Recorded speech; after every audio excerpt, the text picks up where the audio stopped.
Glória a Deus. Obrigado, amado Deus, na paz do nosso Senhor Salvador Jesus Cristo. Amém?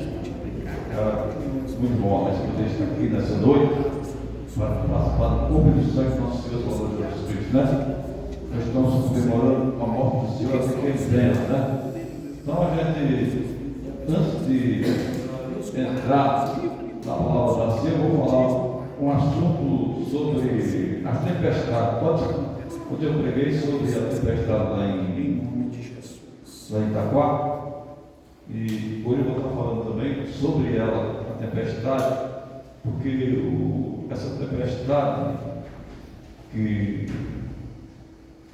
está falando aqui a respeito de Jesus. Jesus é o passeio da tempestade, no livro de Mateus 8 e 23.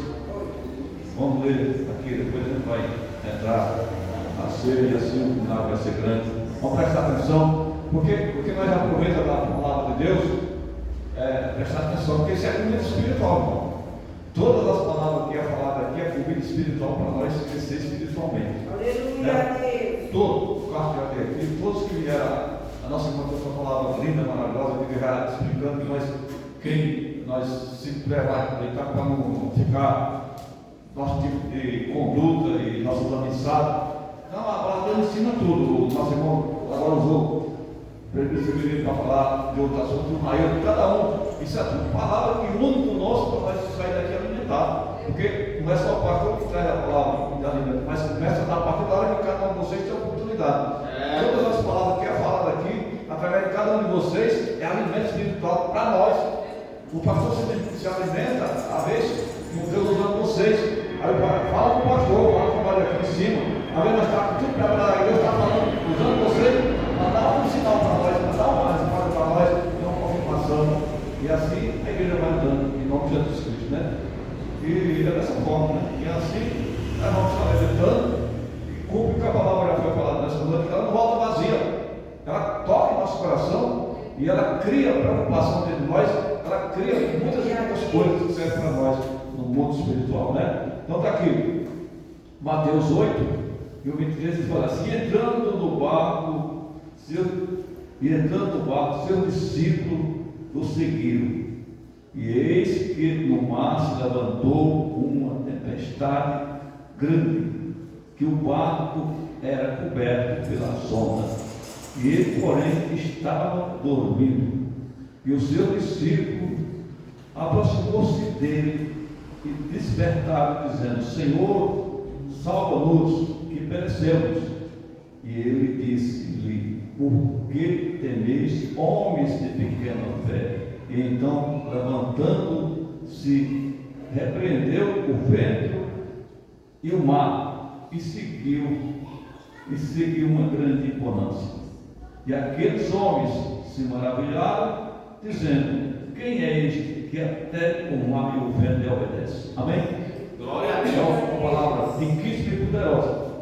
Nós estamos vendo aqui essa passagem, e na verdade Jesus estava dormindo, mas ele estava dormindo não espiritualmente. Ele estava, talvez, com certeza, ele que permitiu que essa tempestade chegasse, criasse, para ver qual era a situação, de que forma os discípulos iam agir. E os discípulos ficaram em desespero, ficaram perplexos, ficaram com muito medo. Então, nós também ocorre essa mesma coisa. Nós estamos na igreja, nós estamos no barco também. Isso é o barco, a igreja é o barco. E Jesus é o capitão. Então, nós muitas das vezes estamos na igreja, mas estamos também sendo atacados por grandes tempestades, grandes problemas. E muitas das vezes, a tempestade, às vezes, foi permitida que viesse em nossa vida para testar a nossa fé, a nossa prova espiritual. E muitas das vezes, nós temos que entender que essa tempestade ela é um tipo de preparamento para mim, para você, para saber como nós vamos suportar, como nós vamos entender e como nós vamos enfrentar as situações precárias. Porque muitas vezes nós estamos preparados, principalmente para eu aceitei Jesus, eu sou de Cristo, eu estou na igreja, e muitas vezes vem em nossa mente que porque nós estamos na questão de Cristo, não vai acontecer coisa ruim em nossa mente, vai acontecer coisas boas. E ao contrário, nós que estamos com Cristo, é muito perseguido, somos perseguidos de verdade, por causa da escolha que fizemos. Fizemos uma escolha. Jesus nos escolheu, na verdade, não foi nem nós, Ele nos escolheu, mas nós aceitamos essa escolha. E se nós aceitarmos essa escolha, nós temos que estar preparados para as tempestades que vai surgir no decorrer das nossas vidas. Né? Agora, tem uma coisa: se nós se preparar, nós vamos vencer todas as tempestades que vierem até nós. Porque tem tempestade que foi criada pela pessoa, mas tem tempestade que é você que cria, é que cria, é nós que criamos.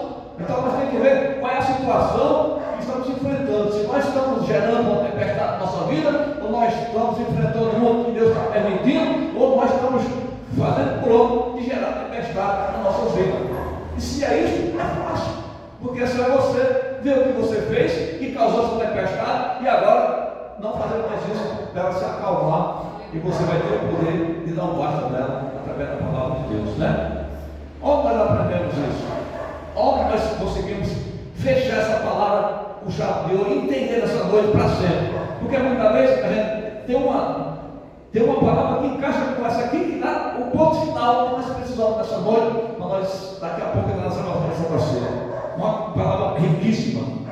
Onde nós vamos encontrar essa palavra que vai encaixar? Que aqui Jesus permitiu que surgisse isso para que ele pudesse fazer um milagre diante dos seus discípulos, para que os discípulos vissem realmente que eles estavam com Jesus e que Jesus tinha poder sobre a natureza, sobre todas as situações. Jesus quis mostrar para ele que tudo é possível àquele que confia no Senhor, tudo é possível através de Jesus Cristo. E Jesus queria dizer para eles que se eles tivessem fé, também eles faria com que isso acontecesse, essa calmaria viesse e esse milagre acontecesse através de nossa fé.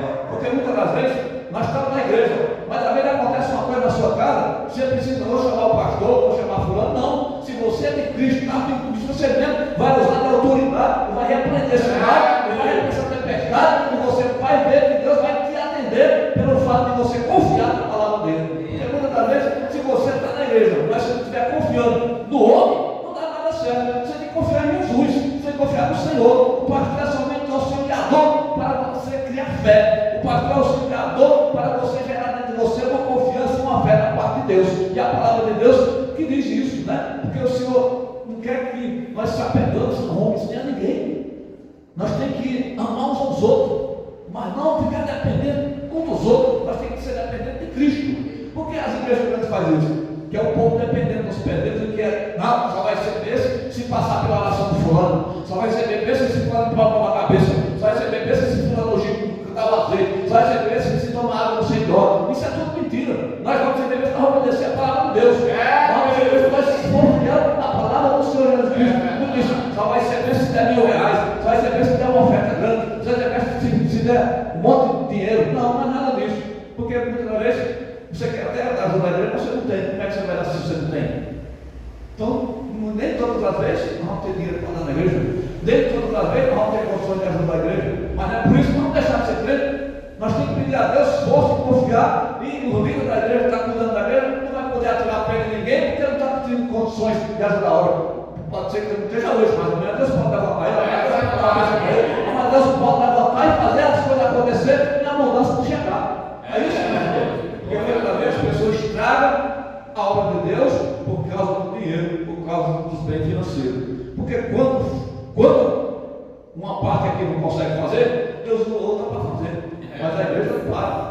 Porque muitas vezes você comprar até pessoal, não estou conseguindo ajudar a igreja, e a igreja como é que está indo? Deus usou outro para ajudar. Então você está firme com Deus, é você se preparar e você dizer, Senhor, eu quero me normalizar espiritualmente, e Deus quer ver isso que está falando nós. Deus quer ver isso para acontecer. Isso é tempestade que nós criamos muitas das vezes em nossas vidas, que levantamos um mar em nossa vida contra nós e não a favor. Muitas vezes nós levantamos o problema para nós, que nós vamos descobrir quando o vento está zoando, quando a água está virando o barco. Aí é que nós vamos perceber. Mas é a hora de você entender que aquilo que foi feito não era bom. E é hora de Deus quer fazer tudo aquilo que deu errado. Começar a fazer de novo para que essa tempestade venha se acalmar. Porque se você está passando uma grande tempestade e não tiver a comunhão com o Senhor Jesus Cristo, como é que ele vai calmar essa tempestade? Aquele discípulo era discípulo de Jesus. Eles estavam com Jesus e falou: Senhor, o Senhor foi lá, atendeu imediatamente, estava tudo junto ali. Só calmou o mar, parou ali, e ali houve uma grande bonança, né? Então a gente chegamos também no livro de Jonas. Nós vemos Jonas, o que aconteceu com Jonas. Aqui para nós entender melhor a vocação de Jonas, né? E a sua fuga e o seu castigo, né? É o que vem aqui. Vamos ler Jonas capítulo 1, versículo de depois vou ler tudo, porque senão toma o tempo todo, mas a gente vai ler algumas partes aqui para nós entender o que eu estou falando nessa noite, para os irmãos também entenderem que o que eu estou falando é o sentido, para nós não fazer isso como Jonas fez, porque vai pagar o preço.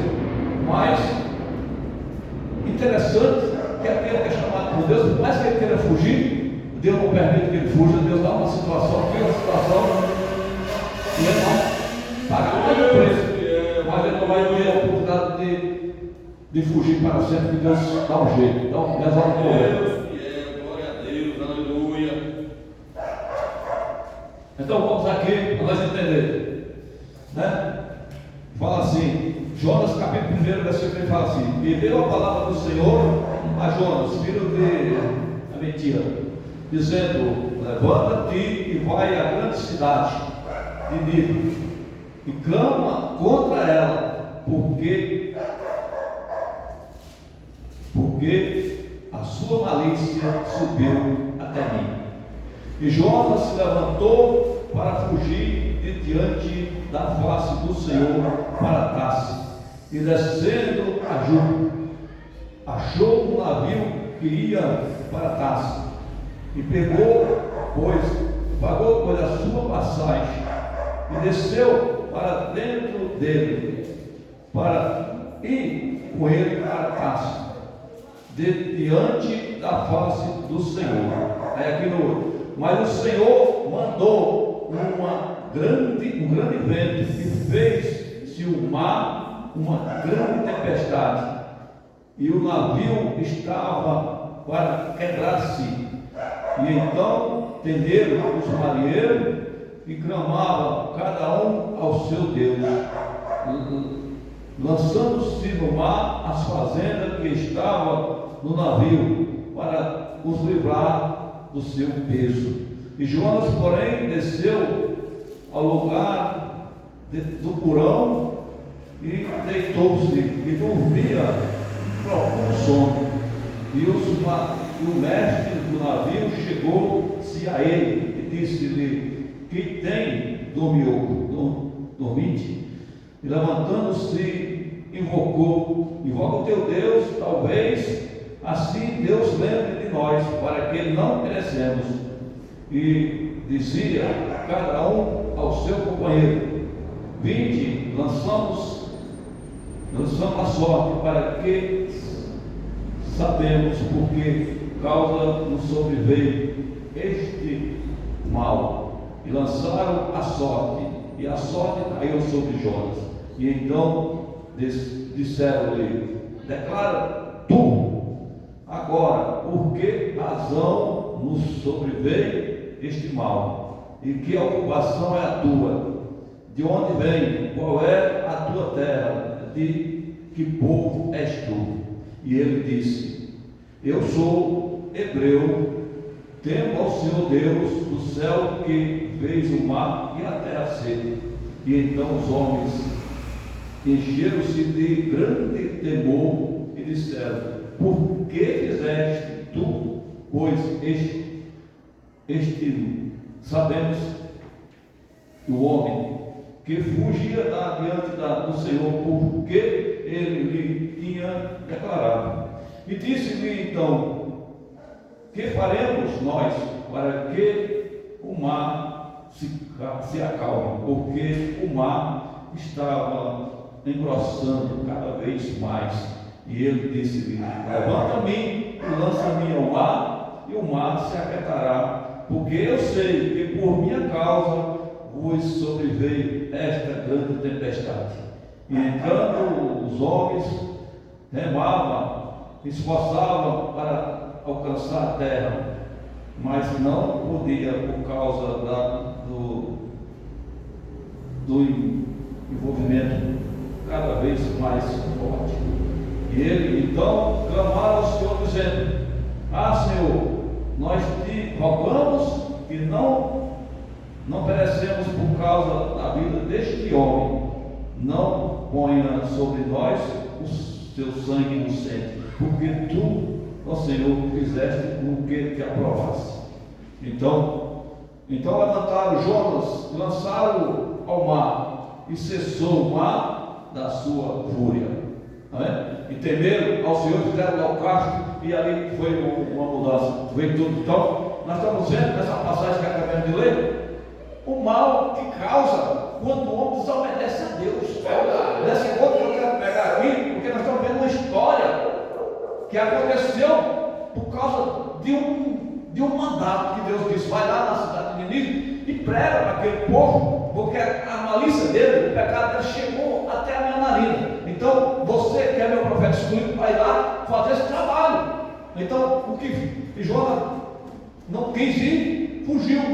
Por que Jonas? Quem sabe a história, quem sabe a história todos sabem, porque todos eles matavam os profetas, então Jonas ficou com medo de ir. Então a história é muito complicada, é muito grande, não dá para falar tudo, mas a gente sabe. Mas Jonas fugiu, e então Deus fez com que levantasse uma grande tempestade por causa do próprio homem que ele escolheu para fazer a sua obra, e ele desistiu, ele tentou se esconder. Então você vê que quando nós fazemos alguma coisa que está errado, que é errado, não é só você que sofre, mas aquele navio sofreu todo mundo que estava lá, porque todo mundo que está lá perdeu os seus bens, lançando no mar as suas fazendas, os seus negócios. Então que prejuízo ele deu ali àquele povo do navio por causa da sua desobediência. Tudo que nós fazemos que desobedece a Deus gera problemas na nossa família, problemas no nosso amigo, problema na nossa casa, problema nas pessoas que nos conhecem. Problema é geral, o problema é grande. Então a gente tem que evitar essas coisas,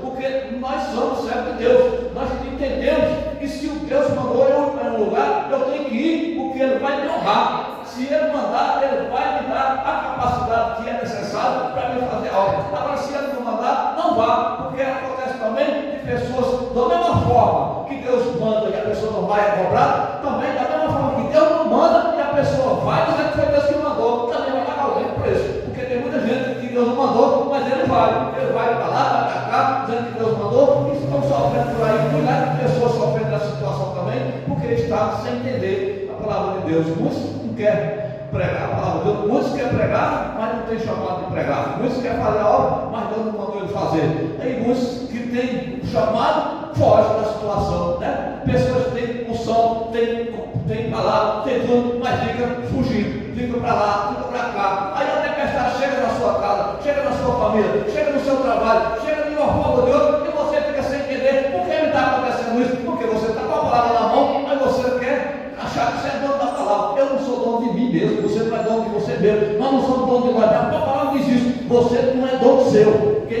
nós somos de Deus. Deus nos fez e nós temos que entender que Ele faz de nós o que Ele quer, porque nós somos simplesmente um trabalhador da sua seara, nós somos simplesmente pessoas que Ele escolheu para fazer parte do seu reino, do seu trabalho. Se você não aceitar isso, então você não é servo de Deus. Se você não aceitar isso, você está dizendo que não, você não faz parte do reino de Deus, você está fazendo parte do mundo. Então nós temos que entender que se Deus nos colocou na sua casa, e Ele colocou nós para um benefício. E qual é o benefício? Adorar Ele e abrir os olhos das pessoas que estão lá fora, pregando a palavra de Deus, ensinando a palavra de Deus.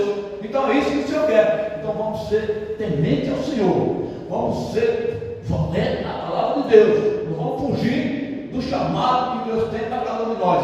Porque uma coisa é certa, irmão, sabe como é que você cresce na vida espiritualmente? Eu tinha experiência disso. Eu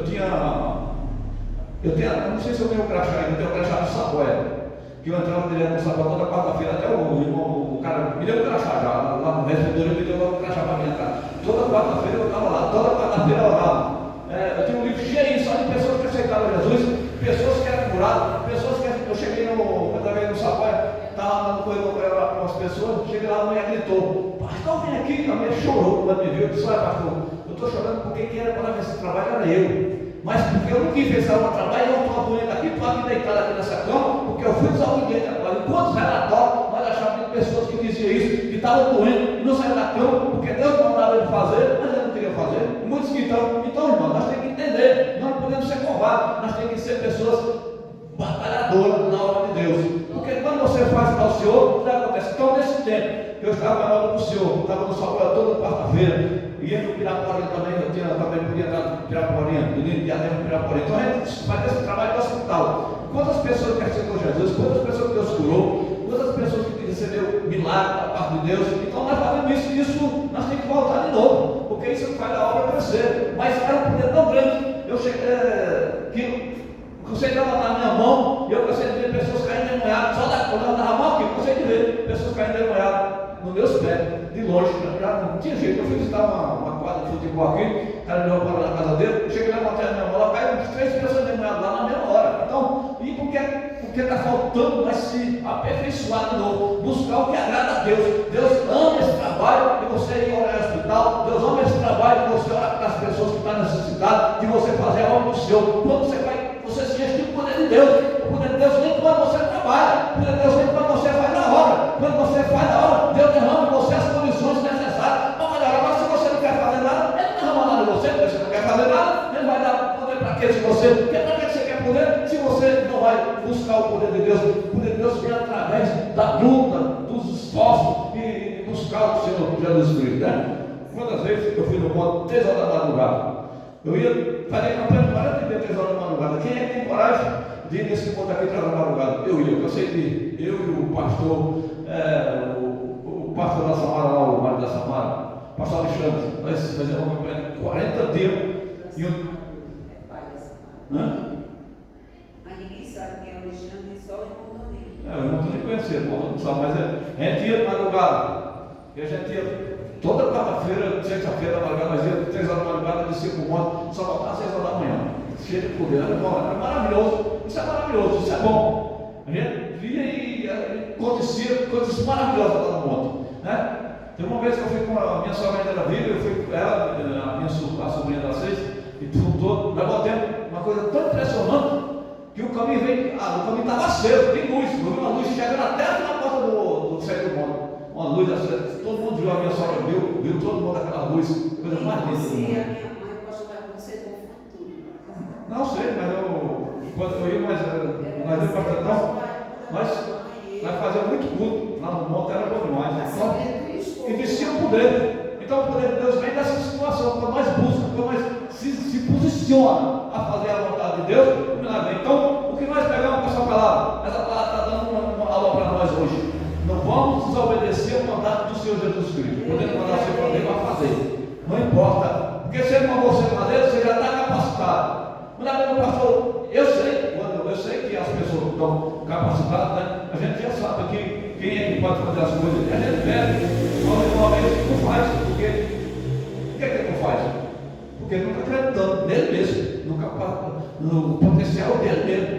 Se você não acredita que Deus é com você, então fica difícil de você crescer espiritualmente. Você tem que acreditar quando o pastor está falando para você fazer algo, porque Deus já tocou no pastor para fazer isso. Então, quando você vai fazer, você cresce, a vitória vai ser grande, como Jesus Cristo. Não vai ter plano você ser desabolado. Então, hoje nós estamos aprendendo aqui nessa passagem, são 2 passagens da tempestade. Tempestade que é, talvez nós que criamos ela, e outra que é Deus que permite protestar a nossa fé. Então aqui, Jonas criou essa tempestade por a sua desobediência. E muita gente tem criado também essa tempestade na sua vida, porque não obedece a palavra de Deus. Então é hora que nós rever nossa vida espiritual, dizer, não quero mais criar problema com meu Deus na minha situação, eu quero ver as bênçãos acontecer na minha vida. Porque a mulher está dando ponto muito poder de fato. Toda hora eu quero Deus, eu quero isso, Deus faz isso por mim. Mas Deus não vai fazer, porque você não está na posição de fazer. Uma vez Deus já mandou você fazer, se você não faz nada por Ele, como é que Ele vai fazer por você? Então faça primeiro com a Deus, e Deus vai cumprir a palavra da sua vida. Amém? Então vamos encerrando essa palavra e nós vamos para a celebração da ceia, no nome de Jesus Cristo. Vamos estar orando por essa mensagem, vamos pedir a Deus que nos dê a vitória. Glória a Deus. Meu Deus e meu Pai, nós te agradecemos essa noite por essa palavra, que palavra da Senhor. Que o Senhor nos abençoe, nos dê força, nos dê livramento, Pai, quando nós não seremos rebeldes, nós sejamos Pai de Jó, mas nós sejamos obedientes à instrução da palavra, Senhor, para que tudo que nós for fazer, Senhor, o Senhor aprove, Senhor. Então pedimos que abençoe o nosso lar, nossa família, que a tempestade que levantou, que ela seja acalmada nessa noite, através de nós, Pai Todo-Poderoso. Como Jonas foi lançado no mar, a tempestade acalmou, que nós devemos se lançar nos teus pés, para a nossa tempestade acalmar também, Senhor. Nós te pedimos nessa noite, Senhor, integrado Senhor, no nome do Pai, do Filho e do Espírito Santo de Deus, para todos sempre. Amém. Deus abençoe os irmãos. Vamos entrar na Santa Ceia agora.